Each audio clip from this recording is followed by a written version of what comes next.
You're listening to the Options Insider Radio Network. For more quality options programs, visit www.theoptionsinsider.com or search for Options Insider Radio Network in your podcast provider of choice. Listeners can also access all of our programming through our mobile app, available in iTunes and on Google Play.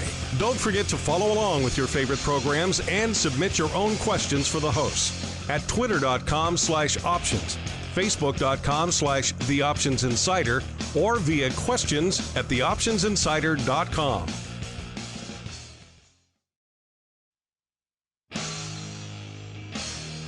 And now, it's time for the show that breaks down the options market. From unusual activity alerts to market analysis, strategy overviews, listener questions, and much more. If it involves puts and calls, then our all-star panel will break it down. It's time to hit the Option Block with your host, Mark Longo from the Options Insider Media Group, and co-hosts Uncle Mike Tussaw from RCM Asset Management, Andrew the Rock Lobster Giovinazzi from OptionFit.com, and Mark the Greasy Meatball Sebastian from OptionFit.com. The Option Block is brought to you by Fidelity Investments. Fidelity's Option Trade Builder tool can help you confidently build an options trade in 3 simple steps. Just choose a strategy, select a contract, and then review the benefits and risks of the trade. Learn more about Option Trade Builder at fidelity.com/options. Options trading entails significant risk and is not appropriate for all investors. Certain complex option strategies carry additional risk. Before trading options, contact Fidelity Investments by calling 800-544-5115 to receive a copy of the characteristics and risks of standardized options. Fidelity Brokerage Services, LLC, member NYSE SIPC. And now, get ready to hit the Option Block.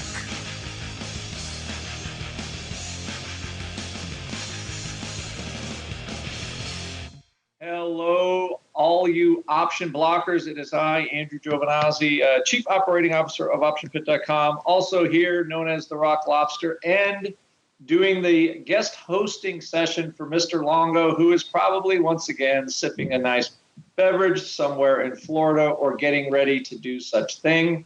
As of right now, though, we got to see who we have for the show today. I believe we do have somewhere out there in St. Charles, let me guess, St. Charles, Illinois. It's some guy, Uncle Mike Tussaw, I think, from St. Charles Wealth Management. Are you out there, Uncle Mike?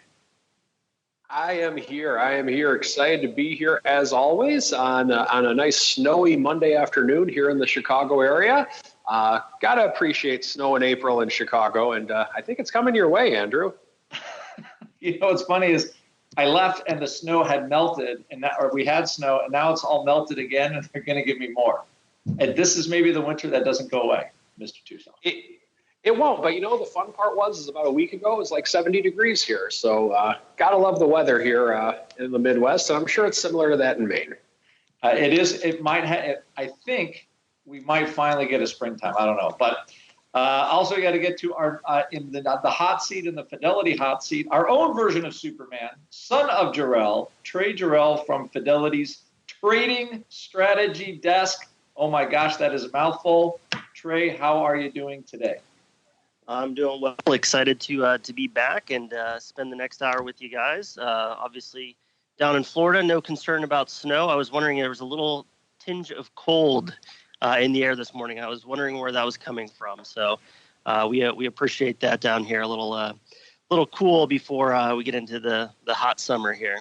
So it dipped down. When you get it dipped down to what, 78? we were in the mid 60s.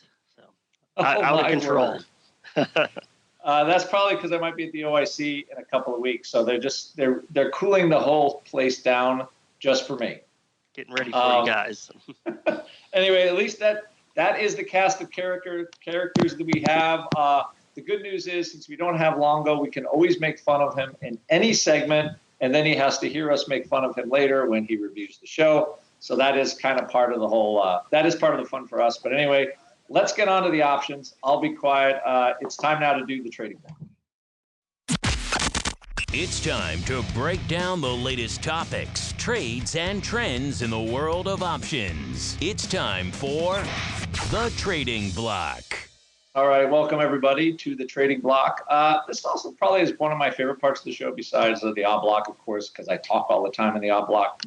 But this is where we talk about what is happening right now, trading, what's on our screen, what's on our radar. For me, I'll start with me because I am guest hosting, so I'm going to go first, but then I'm going to roll right into Mike and Trey. A little bit of an uptick in VIX, but it died very, very early. Remember last week we were down into, I would say we closed 12 handle with a little weekend effect. We're up 60 cents today, trading 12.61 for VIX. SPX is down a whole $4, 4 handles, almost nothing. Waiting for more earnings news. I think JPM kind of lifted everything above 2,900. Of course, when you say 2,900, I do think of Mike Tusaw, and I think I'll let Mike go first, and then we're going to hit Trey because I want to hear what's going on Fidelity Desk.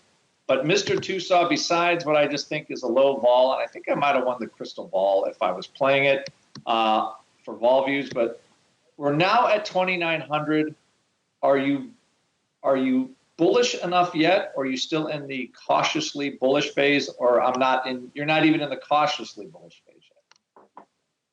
I don't know what I am, quite honestly. I'm just a schizophrenic, I guess. No, I think that we are over the 2,900, and that is a pretty big hump. And I do agree that with financial earnings of what's happening on Friday, that was definitely a big deal. XLF was up quite a bit on Friday. The bull in me that's happy right now is that we're not giving a ton back today in XLF. It is down 15 cents, but compared to the rally with which it had on Friday, that is pretty much nothing, so to speak. So, very happy along those lines. The other thing that's lighting up my tape right now is that silver is holding 14 for right now. It did dip below 14 for a little bit. That, of course, is SLV, another thing with which I'm watching. So I think the next point of resistance right now from the market in general, I think, are the all-time highs with which we put in back in the fall. So we're roughly 40 points away approximately from the all-time highs in the S&P. So that's an exciting thing, to say the least. And the fact that that's in earnings season, earnings might be the thing that actually drives us to new all-time highs. And folks, if that were to happen, that's an exciting thing to be bullish. In terms of my viewpoint on the market right now, if we do top the all-time highs, I will be very bullish.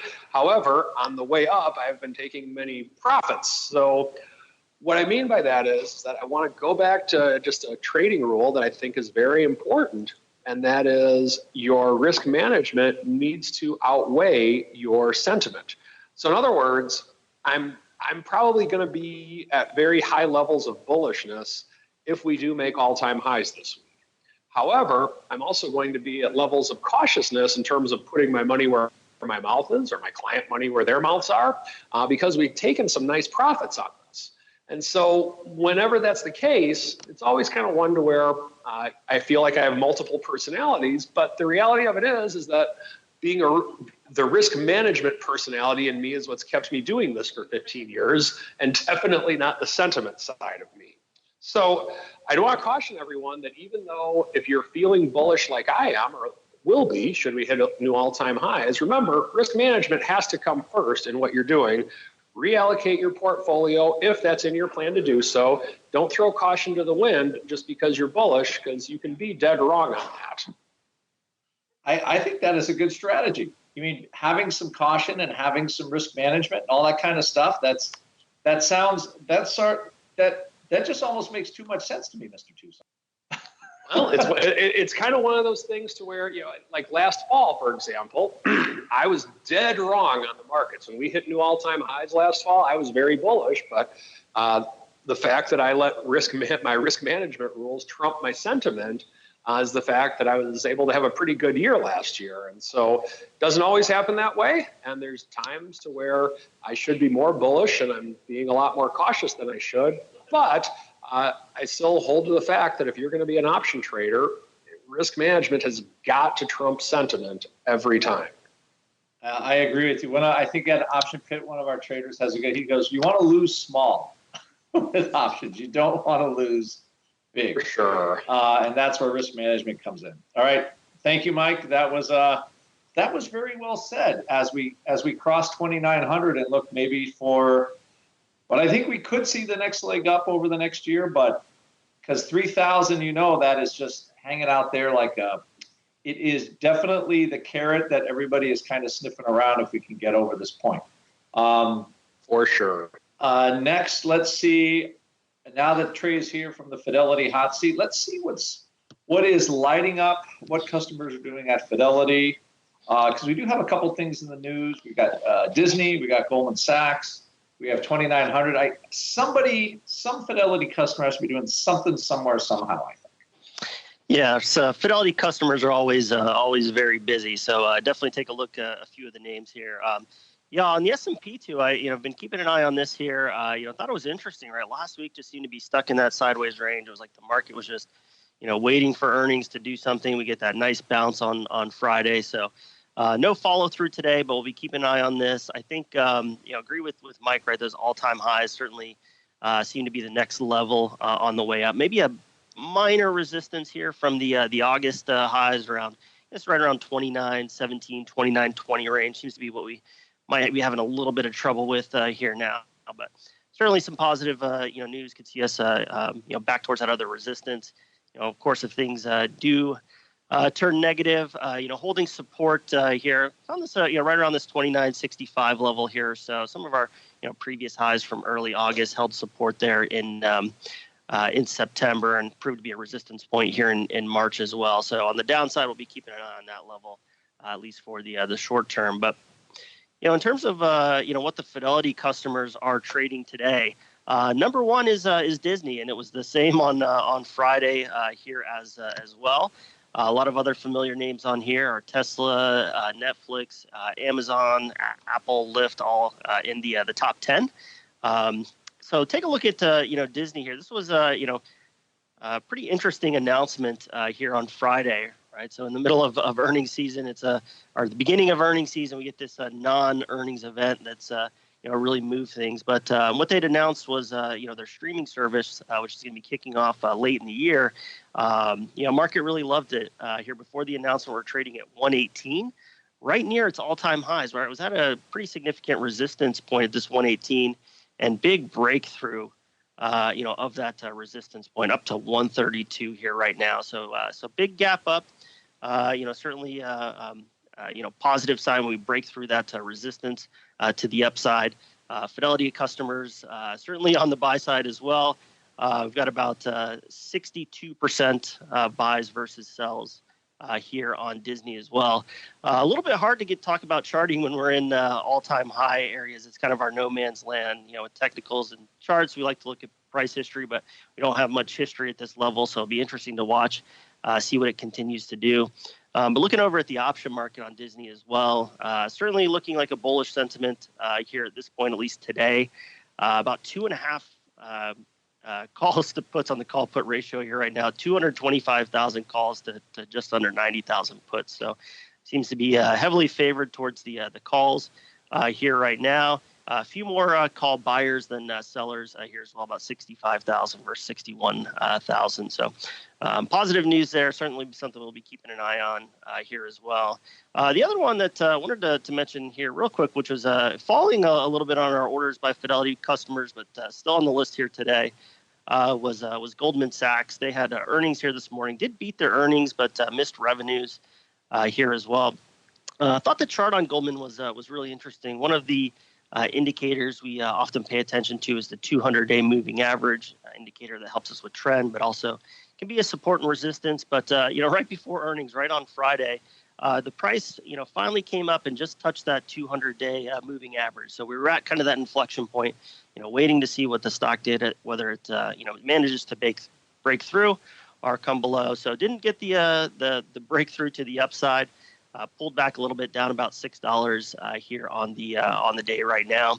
It's right back in the sideways range that the stock has been in since mid-January, right, with lows around 188, high around 205. It's just been bouncing back and forth. And at least as of now, falling back into that range here. But we'll keep an eye on it, see if that 200-day does come back into to play here here in the near future. And certainly from the option side, looks like the calls are outweighing the puts right now. About 39,000 calls to puts here as well. A little bit heavier on the call buyers, so maybe a little bit of a bullish sentiment here from that side. And from the Fidelity customer orders here, also leaning a little bit towards the buy side, not by much though, about 55% buyers versus sellers on Goldman here today. But that's what we had on the Fidelity customers here portion for today. Trey, thank you. It sounds like they're still busy. They haven't given up their option trading, which is good. Have you seen anything like Netflix? Because Disney positive, maybe Netflix negative. Is there any kind of flow that might have popped up there? I was just kind of curious if that's anything that. Yeah, Netflix. Netflix is usually one that's that is in the top 10. So certainly one that Fidelity customers watch. But up at number 4 here today on our list, and from the Fidelity customer standpoint, they're leaning a little bit more towards the sell side, just barely about 54% sells to buys here right now. So. From the chart standpoint, Netflix too, very interesting. Kind of also seems to be stuck in the sideways range for about the last 2 months. Its 200-day moving average is about 338 right now. Stock's at 344. So that looks to be maybe the next little level of support. Earnings certainly could be the catalyst here. Does it, manage to hold this level, reverse back, or does it break through the bear side? That's what we'll be keeping an eye on here. Should be an interesting report from them tomorrow. But the Disney news, right, certainly pushed it down. Interesting to see is so far out in the future that Disney's going to be starting this in the streaming service. So how does Netflix manage and adjust to that over the next few months? Will, I think, be an interesting storyline. I think so too. I think that's it. And right now, at least, the market really hasn't given up on the Disney part of it yet. And Netflix, subscriber growth is so big for them. The fact that Disney could come in with, whatever, Avengers, Star Wars, like all this kind of stuff for subscriber growth, the potential for all the little streaming stuff that is kind of Netflix bread and butter right now. I'm not gonna fade Netflix out of hand, but I think they're gonna have some rougher sledding ahead. They've kind of been just eating everybody's lunch for so long. My only question is, will they be a victim of their own success? And I'll just say, speaking of success in general or non-success, because, we've got Uber coming out, right? That's the big, they're going to try to $100 billion market cap. It blows my mind that they're going to get $100 billion for Uber. But you look at it, and then you look at the competitor Lyft, which came out pretty hot. I look at Lyft. Not long ago, the thing was trading $90. Okay. It comes out streaming out of the gate on the 29th in the high 80s, 90s. And right now, Lyft is trading, I'm looking at it trade like $56.50.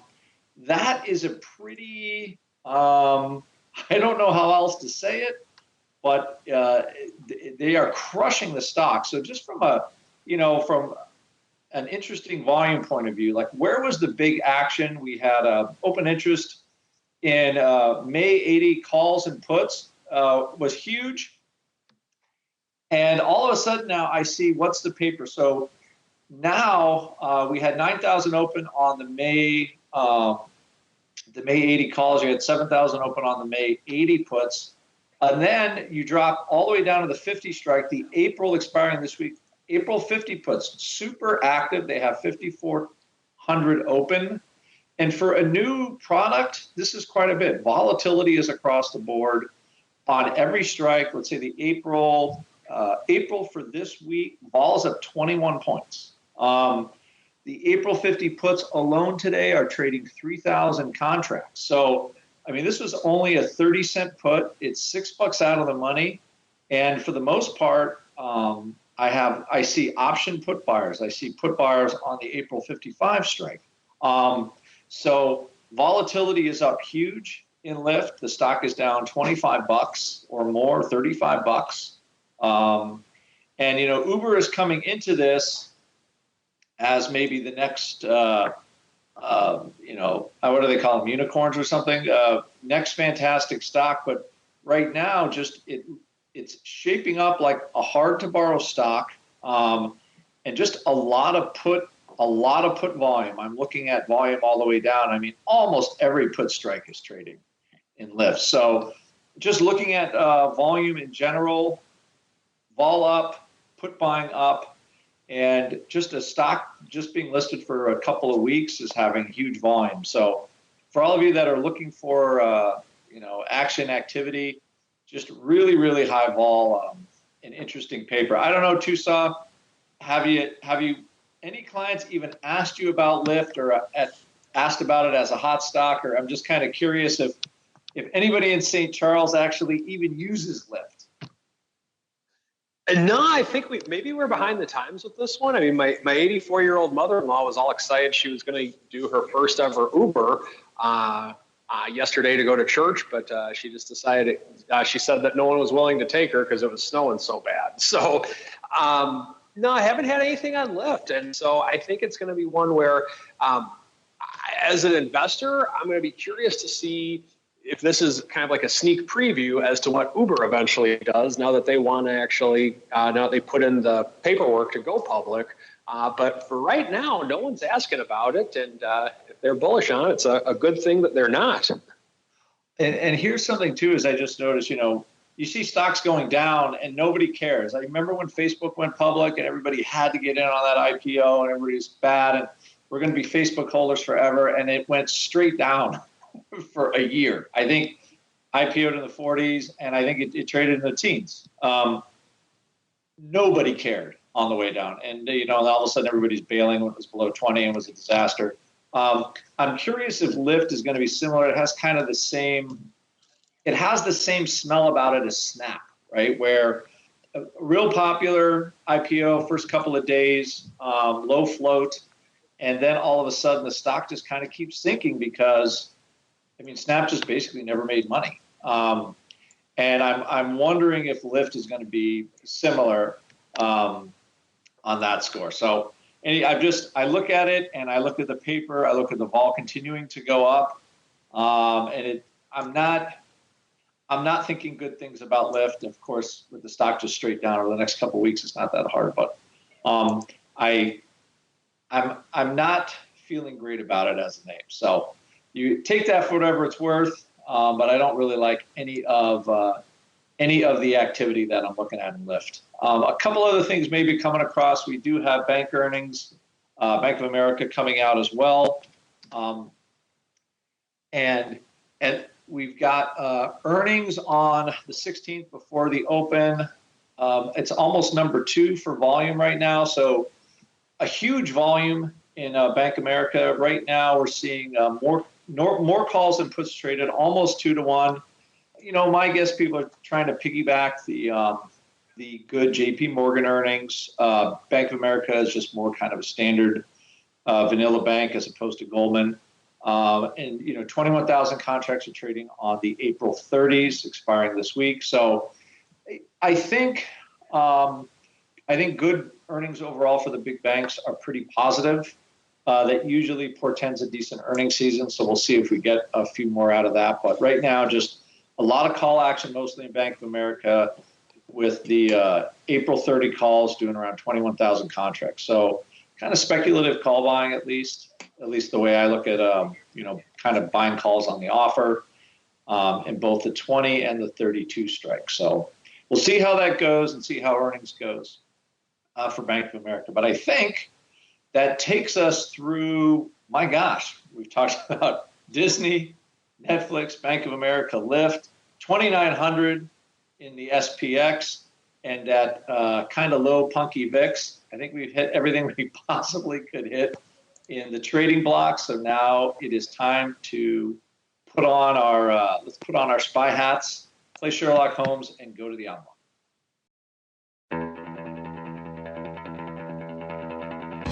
The It's time to break down the most interesting, unusual, and downright questionable options activity that's been identified by theoptionsinsider.com. It's time for the Odd Block.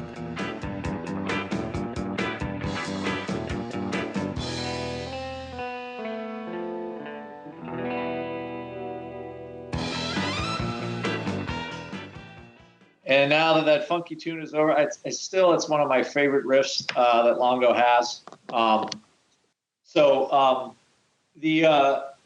Here we are. Sorry, my brain just got twisted here. We are in the odd block. Tucson is going to help me out a little bit today with the odd block. Now that I don't have Longo as my foil, but I do have a trade that he might be interested in.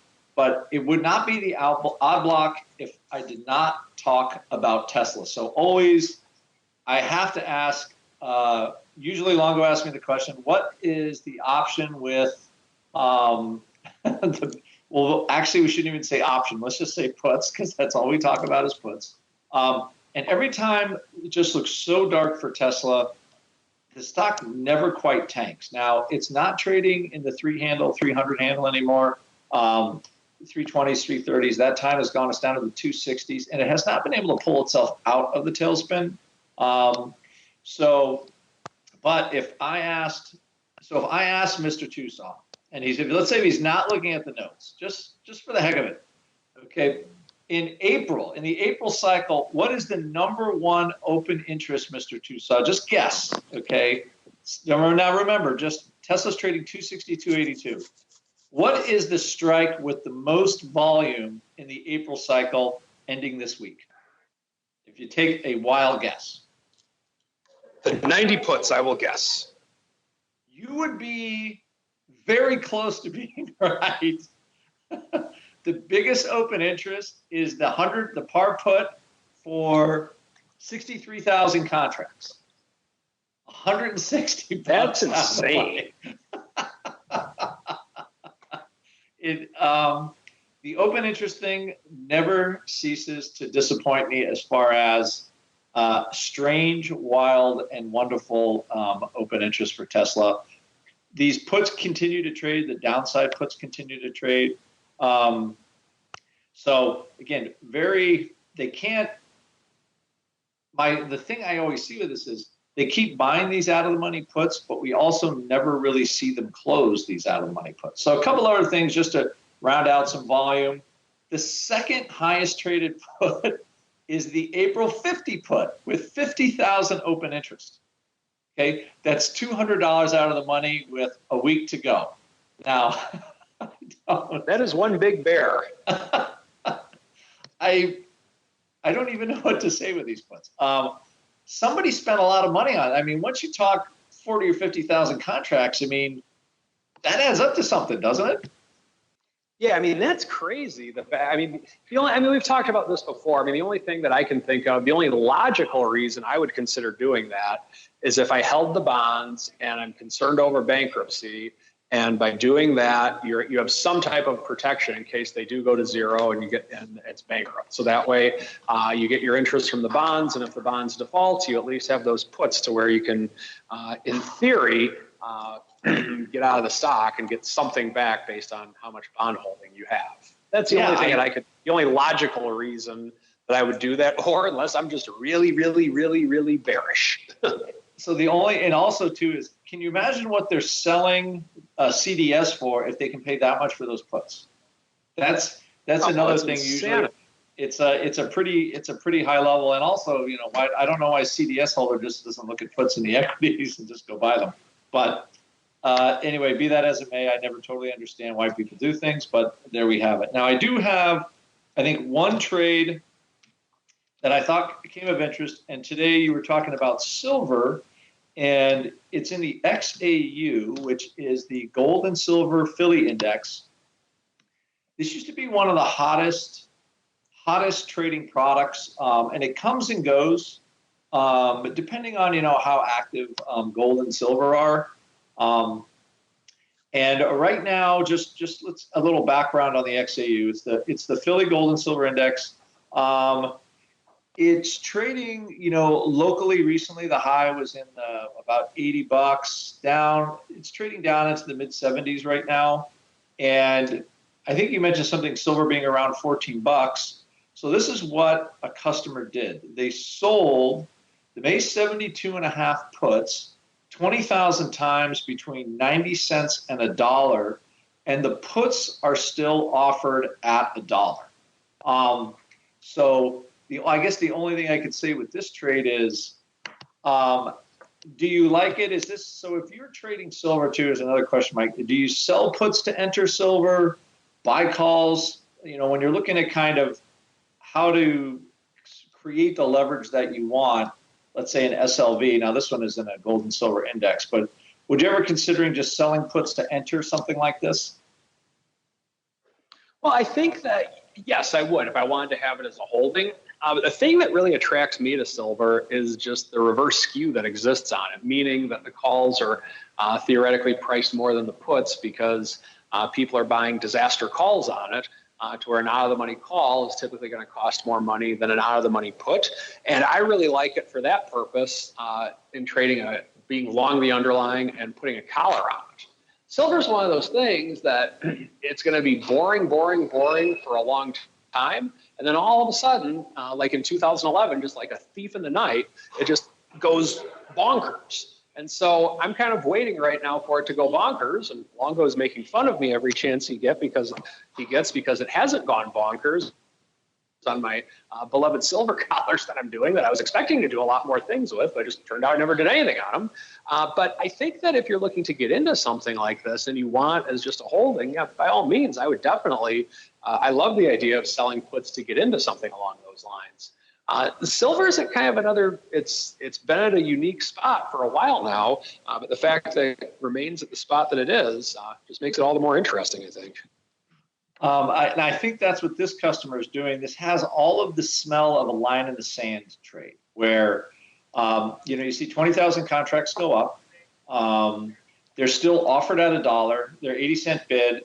You see 20,000 trade between 90 cents and $1, and they don't go anywhere. Normally when there's volume and paper is buying a put, you would see the liquidity providers would stand on the bid, just meaning that, if they were trading $1, you would see them come out like $1 to $1.20, something like that. In this case, they appear to be at $1 for pretty much all you want. So it's feeling like somebody is calling the bottom, at least in this product, short term, and selling these puts. Now, this isn't my favorite because, let's see here. So it is giving you the 1% number, so $1. Would be about a 1% return on the XAU, a little bit better than 1% for the May ordinary cycle. So I guess from that point of view, when I sell puts, I like 1% per month minimum. It doesn't mean I need 1% a month. What I want is I want that as a minimum before I even consider selling a put, because you want to be paid for whatever your effort is. So usually I see these line in the sand trades like this, and I think what Mike said about the collars makes sense, because it's almost like you're taking silver and sort of turning it into a quasi-income trade where you have the collar on, you sell the expensive call, it generates a little juice. I don't know, is that somewhat along the lines that you're using silver for at this point, Mike? Well, I mean, at this point, I'm able to sell a call out of the money further than I'm able to buy a put out of the money. So in other words, the distance between, if you go out a couple of years on silver, and actually I haven't looked at it in a little while because I'm actually in it right now. But in terms, I look at what I'm in, but further out from what I'm in, I don't look at it because I'm not doing it right now.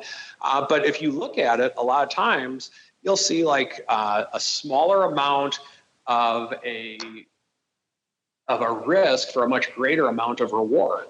So I'll just shoot numbers out of a hat right now. If you could risk $3 to make $8 over the course of a year, or 2 years, or 3 years, typically that's a good deal. And so what I like to do in the conservative section of our portfolio is use this as kind of a conservative investment, so that way people can have exposure to it, but have a phenomenal risk reward. Even if it goes against you. So if it does go against you, yeah, you'll have risk in it. But You know that your risk is capped at a certain level, but your upside is far greater should it actually go higher in value. That's what I like about silver, along with the fact that it's diversification. Silver isn't something that moves with the market anymore, or against the market, I should say. So, I mean, it's a good way of having some type of non-correlated asset in the portfolio. Unfortunately, it's been very boring in recent years, but nonetheless, that is kind of what I like to use it for, more of a longer term type thing.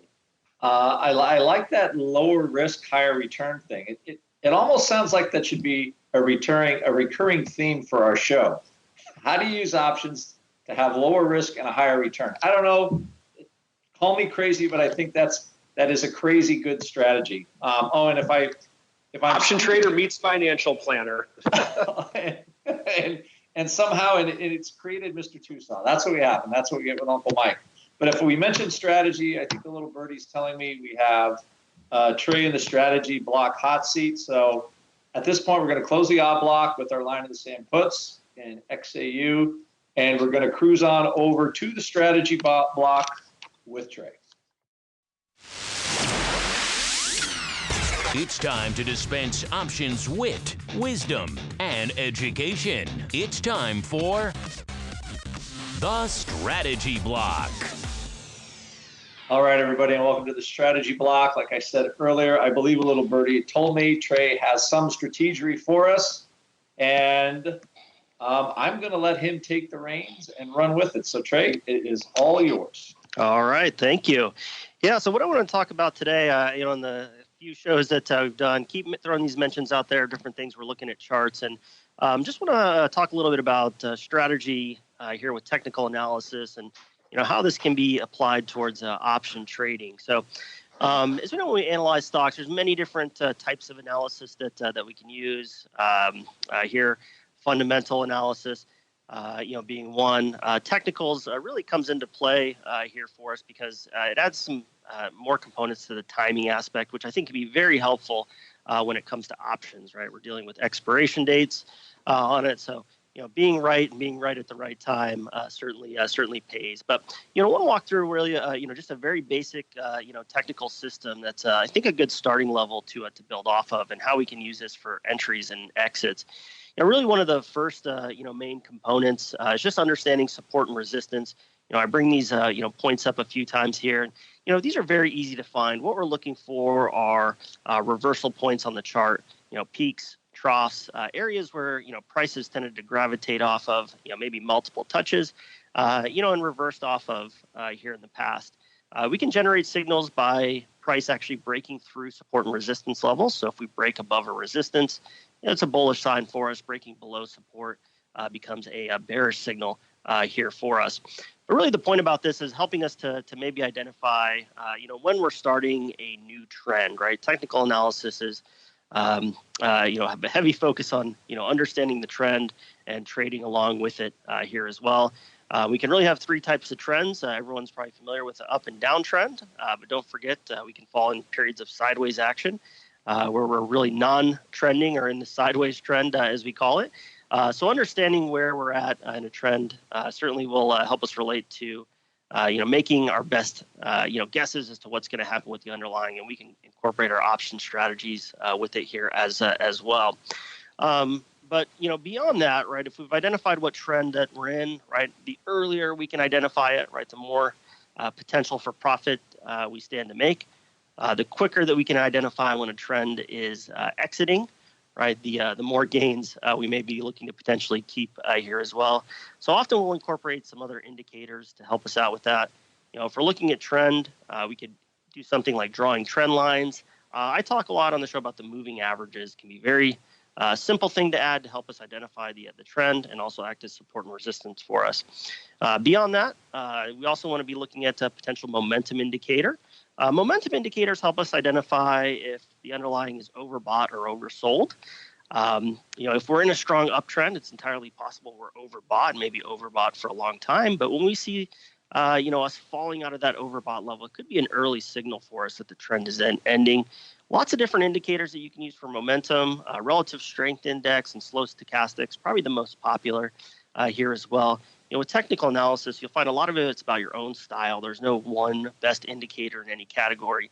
Find the one that works for you. The other indicator we'd incorporate would be something to help us with volatility. This is not the implied volatility that we're used to seeing when we're analyzing options. Volatility indicators are going to be based on, the underlying historical price, so similar to our historical or realized volatility. And they're going to help us just understand some of the sizes of some of the recent moves in the stock. Commonly, the one that probably most everyone's heard of are Bollinger Bands, very commonly used for volatility. Or something like average true range, another one as well. And really the last type of indicator we could look at is volume. Volume helps add confirmation to our move. If we see, a stock in a strong uptrend with increasing volume, just adds some further emphasis on the power of that move. If the opposite happens to make prices going up and volumes waning off, could be, again, just another early signal that the trend may be nearing an end as well. Many of us will just look at actual volume bars to help us with volume, but there are indicators such as on-balance volume or shaken money flow, for example, that can help us analyze that here a little bit further. But really, how does this ultimately relate to options, right? We've built our chart. We've put these different indicators on it. Well, when we see that bullish trend forming, well, from the option side, right, we know we are looking at bullish strategies, right? We may be looking at long calls or short puts, right? If the trend is sideways, we want to look at something neutral, right? Maybe credit spread type, strategies here as well. Or if we're in a downtrend, right, we're leaning towards the bearish type strategies, right? Maybe we're buying puts, maybe we're selling calls. But really the right strategy, right? This is where we, have to kind of lean back on our option knowledge here as well, and start to look at some of the other factors in option pricing. Right, because we're looking at a chart, we don't want to forget, really about our overall risk and reward. Here always going to be an important consideration here for us. Buying options certainly helps limit our risk here. Selling options, we get the benefits of theta, things working in our favor. But our risk, here can be potentially higher. But we always want to study our option pricing here as well, right? Pay attention to implied volatility levels. If we're bullish in the underlying, one of the kind of conundrums we have is stocks continuing to go up. What happens with our implied volatility, right? A lot of cases, right, we see that decreasing here as well. Just because you're very bullish, it may lean you towards thinking, hey, maybe the buying a call makes sense here. But just remember, we have to have a big enough move to make up with what we're losing. In time decay, what we're losing here in implied volatility depleting as well. Put selling is a way to help out, with the other side of that trade. If we get that big uptrend, just remember we're not taking advantage of that upside, right? We're just collecting a premium here as well. So, just because we're making that directional outlook bet, we still have to remember the certain option-centric, risk and pricing here as well. And final point here, the one that always comes up, we talk about technical analysis options is time frame. One of the great parts about technicals is we can adjust this to our own trading style, right? If you're someone that likes to trade intraday, minute by minute, a lot of these indicators we've talked about, right, you can apply this to an intraday chart, something in shorter frequencies. If you're a longer term trader, you can look at just a longer term frequency on a chart, maybe daily or weekly type charts. And all these concepts are still going to apply as well.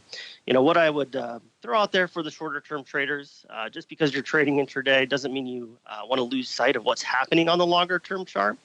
Always pays to go back, understand that, when we're approaching maybe some of these longer term averages, they can have an impact intraday as well. So helps to go back as well.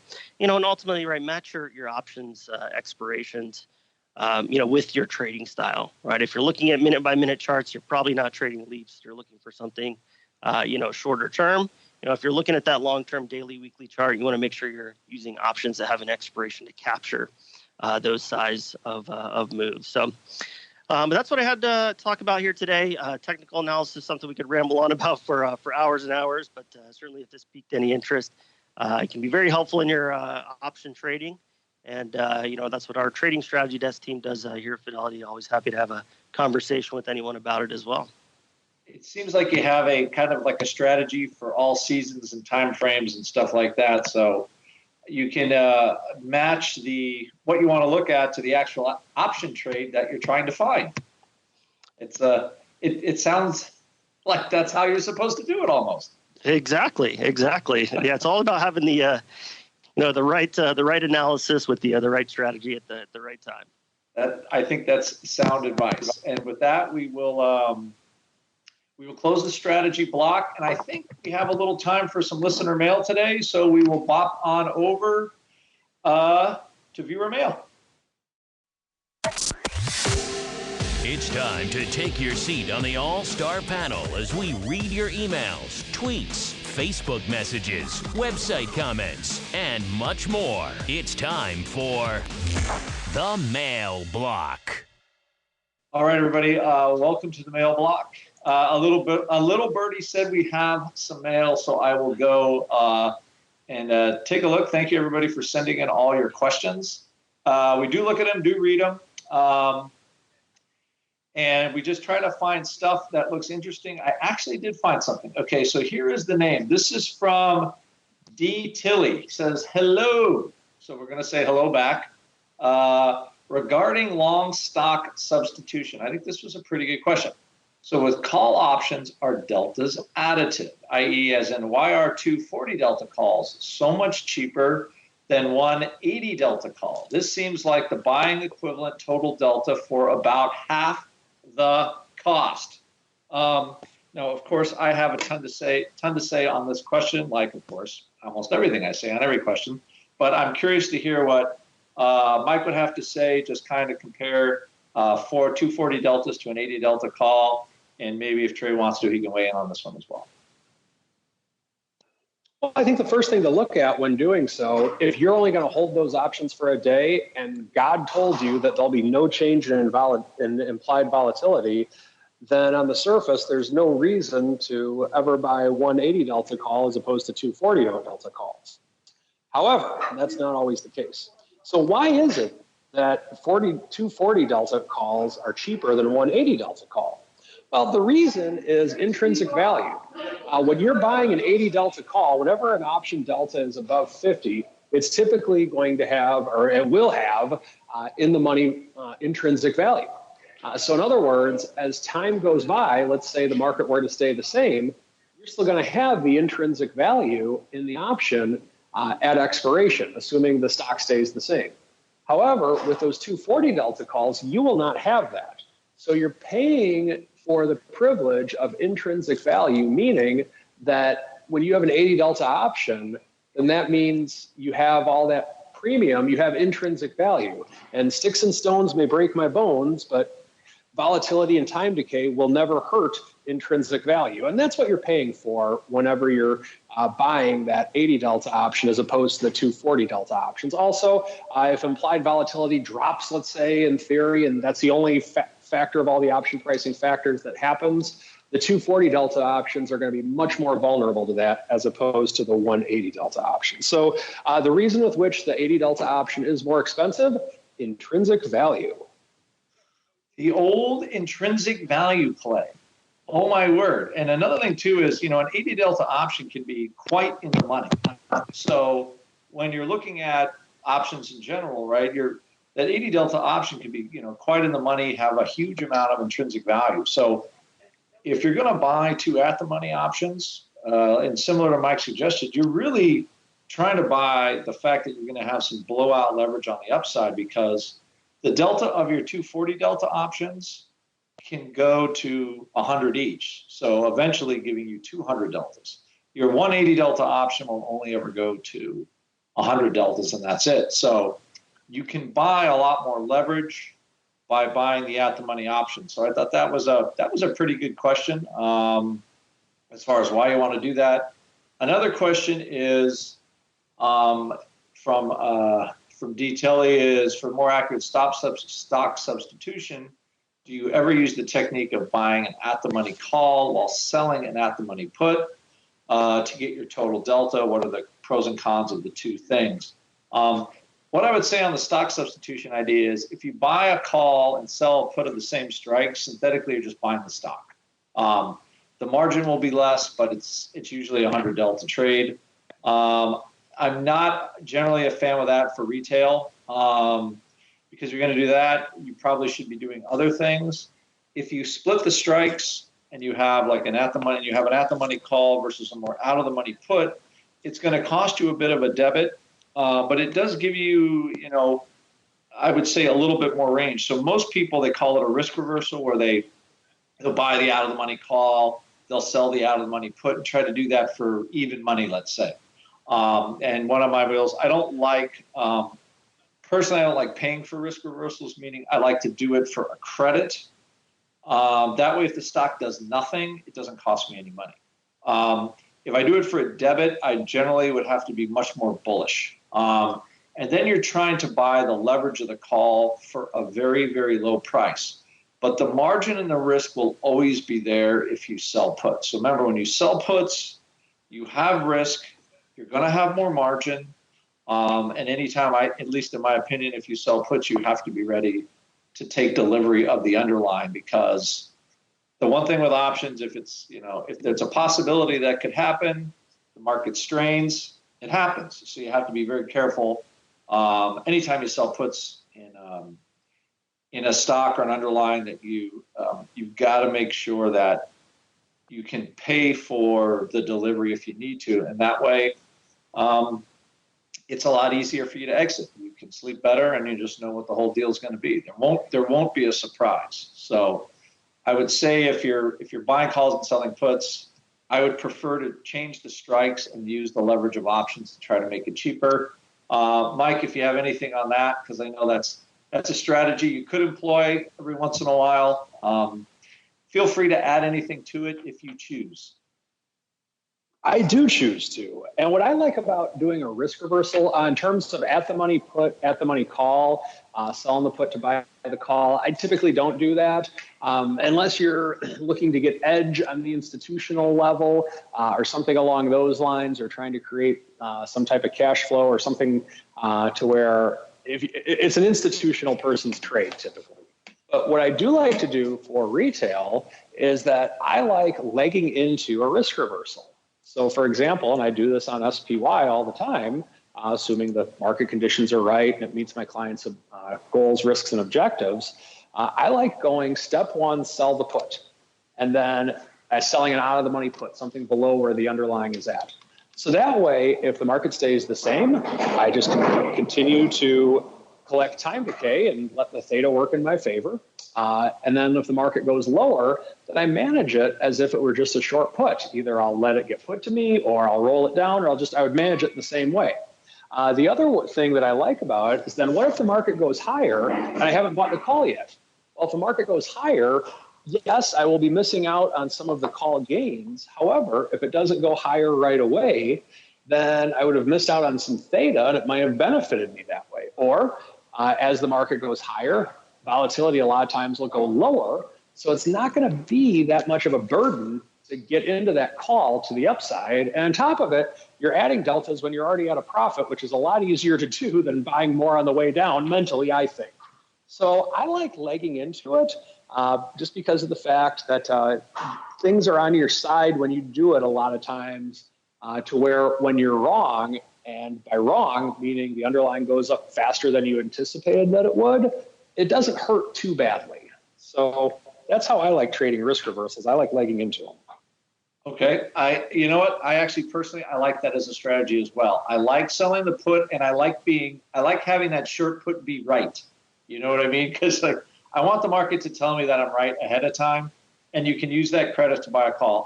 I like that as an entry strategy. I think that's a great strategy. Trey, can you add anything to this, or just out of curiosity, if there's anything on the risk reversal or anything like that you can add from? Yeah, I'd say from our standpoint, it doesn't come up too much. Almost always it's in terms of the split strike. Don't really see anyone doing the at the money, but it's for the same reasons that you guys mentioned. And usually I just always remind people, think of the risk management side. This, I think a lot of traders come into it. Hey, maybe you've always bought calls. Now you see a way to finance it. So always just that reminder. Hey, you're taking on the risk of the potentially owning the underlying to the downside. So just make sure you're comfortable with that here as well. Thanks, Trey. I agree. I think risk management, if people thought more about risk management, it would be a lot easier for everybody. And with that, I guess we have to close the mail block section, and we will, my God, the hours flew by already. You guys, thanks a lot. We're going to hit around the block, and you're going to tell us all what we're doing this week. Thanks, guys. It's time to tell you what we'll be watching on our trading screens until the next episode. It's time for Around the Block. All right, here we go, guys. This is Around the Block. We say, what's on our radar for the rest of the week? It's Good Friday on Friday, so it's only a short week, 4 trading days, so you don't get that other day of decay. So I got Tusa. I'll let you go first. What do you got going on for the end of the week? And then tell us, if anybody's interested in your goodies, how do they find Mike Tusa? Can you hear me, Andrew? I can. You sound great. All right, wonderful. I just lost you for a second, but looks like we're back. I'm watching earnings, and more earnings. I think that's going to be the tail of the tape with what's going to happen in the markets this week.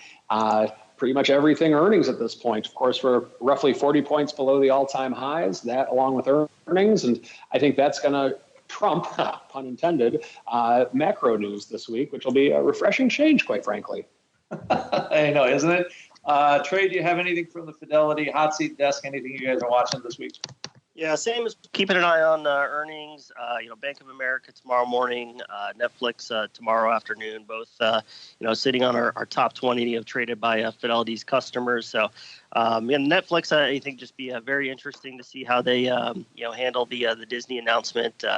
Looks like right now at the money straddle for this week around $26. So. It should be an interesting point on the chart here as well. If it's the downside, maybe breaking below that 200 to the upside, still some resistance here, above that from this recent range. But we'll be keeping an eye on earnings. That'll be the big news here this week.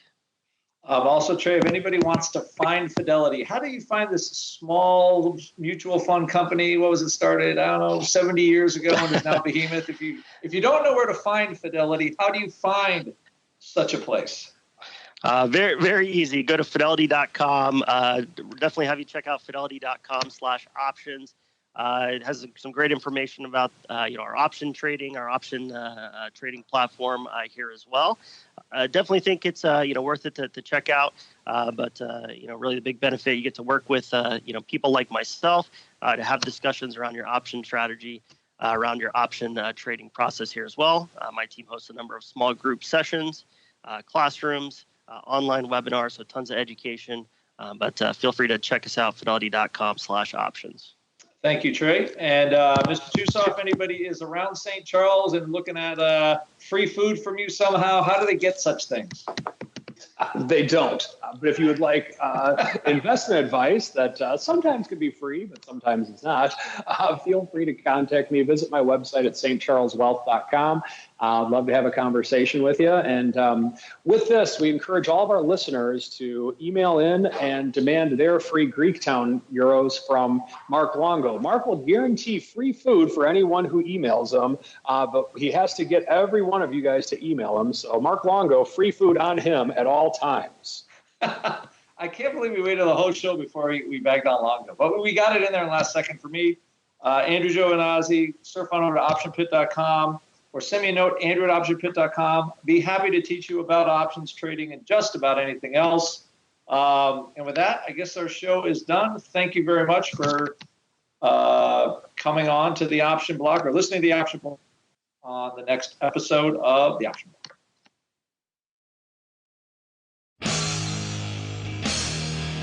The preceding program was a production of the Options Insider Radio Network. For more quality options programs, visit www.theoptionsinsider.com or search for Options Insider Radio Network in your podcast provider of choice. Listeners can also access all of our programming through our mobile app, available in iTunes and on Google Play. Don't forget to follow along with your favorite programs and submit your own questions for the hosts at twitter.com/options, facebook.com/theoptionsinsider, or via questions at theoptionsinsider.com.